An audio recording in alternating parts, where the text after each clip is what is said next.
민재야, 잘할 수 있지? 아무데나 기웃거리지 말고 늘 매사에 침착하고 빨간불 파란불에 흥분하지 말고. 걱정 마. 잘할 수 있다니까 진짜. 시작이 어려운 주린이가 걱정되신다면 대한민국 주린이집 이베스트 투자증권.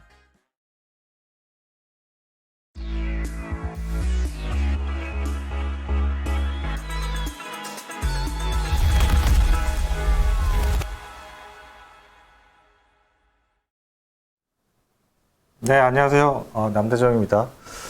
오늘은 덕산 네오룩스와 SFA 반도체 최근에 그 분기 보고서를 발표하면서 실적이 이제 공표가 됐는데요. 두 회사에 대한 현재 상황과 향후 전망에 대해서 알아보도록 하겠습니다.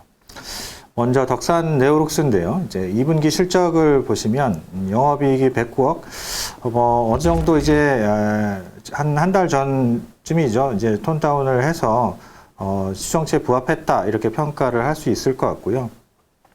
실적이 안 나온 원인은 이제 중국향 매출이 27억 원을 전분기 대비 이제 33억 원을 하회했다. 즉 이제 중국향 매출이라고 얘기하는 거는 중국의 스마트폰 업체들의 수요를 얘기하는 거고요. 이 덕산 네오룩스가 중국에도 공급을 하지만 삼성 디스플레이를 통해서 삼성 디스플레이 패널이 중국 쪽의 스마트폰 업체들에게도 공급이 됩니다. 이런 부분들이 좀 전반적으로 안 좋았다라고 이제 보시면 될 것 같고요. 그래서 하반기는 어떻게 보냐라고 이제 사실 이제 2분기 실적보다는 하반기에 대한 전망이 상당히 좀 중요할 것 같아요. 핵심 고객사의 신제품 출시, 이거는 뭐 다들 아시겠지만 애플의 아이폰 시리즈를 이제 말씀을 드리는 겁니다. 아이폰 시리즈가 이제 시장에 알려지기를 올해 연간으로 9천만 대 정도 부품 공급사들한테 오더를 내렸다. 이렇게 이제 다들 이제 언론상에 공표가 돼 있는 상황이고, 더불어서 이제 삼성전자의 신규 폴더블 시리즈가 이제 1,000만 대 이상, 사실 이 숫자는 1,600만 대까지 올라갔다가 1,000만 대 정도로 떨어져 있는 숫자입니다. 그래서 기대감이 다소 좀 약화돼 있으나 그럼에도 불구하고 3분기부터 신규 폰에 채택되는 OLED 패널들이 출하가 되기 때문에 이런 부분들이 이제 3분기 실적에 대해서 개선이 될 것이다라고 이제 예상케 하는 부분이죠. 다만 이제 스마트폰 시장에 대한 수요 부진이 생각보다 좀 우리가 예상했던 것보다는 좀 상당히 안 좋다 이렇게 볼 수 있을 것 같습니다. 전반적으로 스마트폰의 생산 목표가, 삼성전자의 스마트폰 생산 목표가 올해 3억 2천만 대에서 2억 6천만 대 수준으로 낮아졌습니다.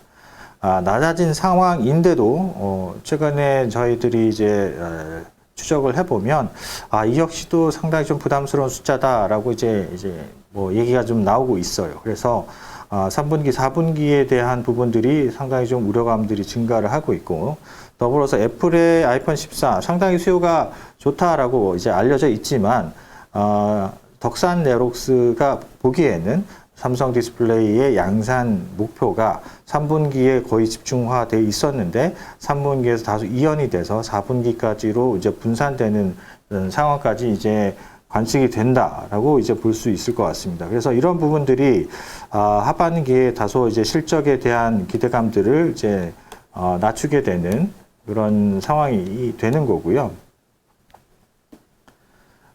그래서 이제 주가는 어떻게 바뀔 것이냐, 이거 실적 추정치를 이제 보시면 될 것 같고요.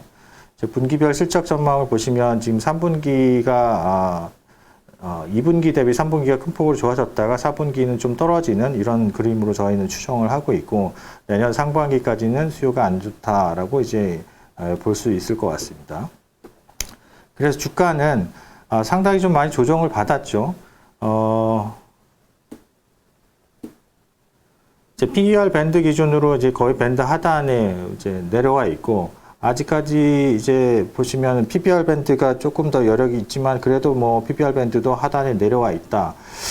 이 얘기는 이제 실적 조정이 추가적으로 큰 폭으로 하향 조정만 안 된다면 현재 주가에서 이 정도는 이제 하반 경직성을 확보를 하고 있다라고 이제 볼 수 있을 것 같아요. 그래서 단기적으로는 하반기에 대한 불확실성이 있지만 조정 시에 매수하시면 길게 보면 다시 이제 주가가 회복을 할 수 있는, 왜냐하면 OLED라는 산업이 단기에 끝나는 게 아니라 향후에도 스마트폰에 이어서 노트북과 오히려 이제 패드류 이런 쪽으로 이제 그 영역이 넓어지고 있고, 삼성 디스플레이 같은 경우는 최근에 QD OLED TV에 대한 수율도 많이 개선이 됐기 때문에 이런 부분들에 대해서도 이제 기대감을 가질 수 있어서 단기에 수익을 보시려고 하시는 분들에게는 적당치는 않겠지만, 그래도 차근차근 분할 매수를 바닥에서 해 놓으시면 중장기적으로는 이제 주가가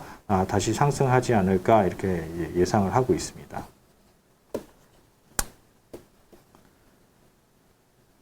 덕산 네옥스루는 이제 이렇게 마무리를 하고요. SFA 반도체입니다. SFA 반도체는 다들 아시다시피 이제 삼성 반도체, 즉 이제 메모리 쪽이죠. 삼성 특히 D램 쪽에 이제 매출이 상당히 높고, 최근에 삼성 향 매출 비중이 약 거의 80% 가까이 육박을 해 있습니다. 다른 쪽에서 이제 비중이 좀 떨어졌기 때문에 그런데요. 이제 2분기 실적은 제가 볼 때는 영업이익은 이제 저희 기대치에 부합했다. 211억 정도 기록을 했으면 저희 추정치에 부합했다 이렇게 볼 수 있습니다. 다만 이제 뭐 지금 실적보다 이제 2분기 실적이 기존에 추정했던 것보다는 조금 떨어져 있는데요. 왜 그러냐면 모바일 수요 둔화 때문에 EMCP 수요 주문이 감소했기 때문이다.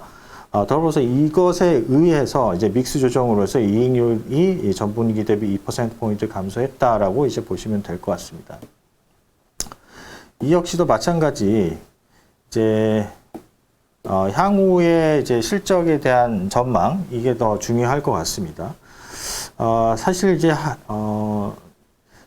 SFA 반도체 같은 경우는 이제 중요한 거는 이제 필리핀 라인이에요. 필리핀 라인에서 어떤 걸 생산하냐라면, PC와 서버 D램 패키지를 이제 후공정을 이제 필리핀 라인에서 생산을 합니다.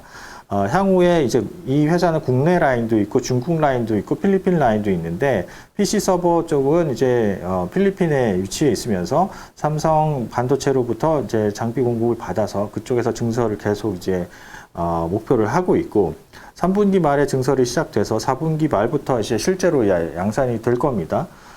이런 계획에 크게 이제 변화는 없어요, 현재까지. 다만 단기적으로 볼 때 좀 전에 말씀드린 것처럼 EMCP 수요, 모바일 수요가 지금 안 좋아서 이런 부분들이 한국 라인에 있어서 가동률을 좀 떨어뜨리게 하는 그런 요인으로 작용을 하고 있습니다. 분기별 실적을 이렇게 보실까요?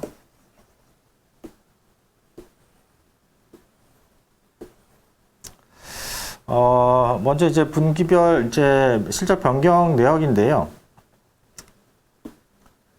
올해 연간으로 보면은 이제 매출액을 뭐 기존 전망 대비 3%, 영업이익을 11%, 내년도도 뭐 비슷한 규모로 이제 축소를 이제 하향 조정을 했고요. 이제 분기별 실적을 이렇게 보시면, 사실 이제 3분기, 4분기가 거의 유사한 매출액 트렌드를 기록을 하고 있다, 이렇게 이제 예상을 하고 있다라고 전망을 하고 있습니다, 저희는. 원래는 이거보다 더 높게 이제 예상을 했었지만, 2분기 대비 3분기, 4분기를 유사하게 이제 전망을 하는 이유는 아무래도 모바일 쪽에 대한 수요 불확실성, 그리고 PC 서버가 계속 좋다고는 하지만 실제로 반도체 업체들의 상황을 보면 하반기가 그렇게 녹록한 상황은 아닌 것 같습니다. 3분기에 PC D램 가격도 상당히 이제 한 자릿수 중반 정도 떨어지고 있고, 모바일 D램 가격도 지금 10% 중후반으로 떨어지고 있습니다. 이게 시간이 지나면 지날수록 더 하락폭이 확대될 가능성이 있고, 낸드 같은 경우도 낸드 수요의 절반이 모바일에서 이제 스마트폰에서 오죠. 스마트폰 수요가 안 좋다 보면 낸드 가격도 이제 많이 떨어질 겁니다. 이 얘기는 수요가 안 좋다라고 이제 볼 수 있을 것 같고, 그러면 이제 메모리 제조사들은 재고 자산이 늘어나겠죠. 그렇게 되면 이제 후공정 업체들에 대한 부담감이 올 겁니다. 왜냐하면 제조사들이 앞으로 4분기 이후에 가동률 조정을 할 거냐 말 거냐가 상당히 중요한 부분이 될 거기 때문에 가동률 조정을 한다 그러면 이제 그 후공정 업체들한테도 단기적으로 부담감이 생길 수 있겠죠. 그래서 이런 부분들을 좀 주의 깊게 좀 지켜봐야 된다라고 생각을 하고 있어요. 주가는 이 역시도 많이 이제 조정을 받았죠. S&P 반도체가 PER 밴드 같은 경우는 상당히 많이 조정을 받은 상태입니다. 다만 이제 PBR 밴드 같은 경우는 아직까지 좀 갭이 좀 이 바닥까지는 좀 있다 이렇게 볼 수 있을 것 같고요. 다만 예년에 비해서 이제 펀더멘탈이나 경쟁력이나 이게 상당히 좋아졌기 때문에 이 바닥까지는 떨어지지는 않을 것 같다 저는 그렇게 생각을 합니다. 그래서 이 역시도 앞서 이제 덕산에어록스와 비슷한 투자 전략, 즉 이제 조정받을 때마다 조금씩 사모으는 전략이 향후에는 중장기적으로 봤을 때 수익률을 이제 게더링 하는데 상당히 좀 도움이 되지 않을까 이렇게 예상을 하고 있습니다. 이상으로 오늘 발표를 마치겠습니다. 감사합니다.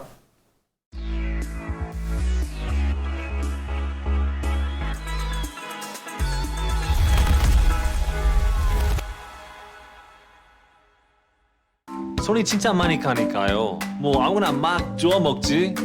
감정 조절도 안 되지. 뒤를 따라서 우리를 몰려가지. No. It's really hard. 해외 시장이 어려운 주린이가 걱정되신다면 대한민국 주린이집 이베스트 투자증권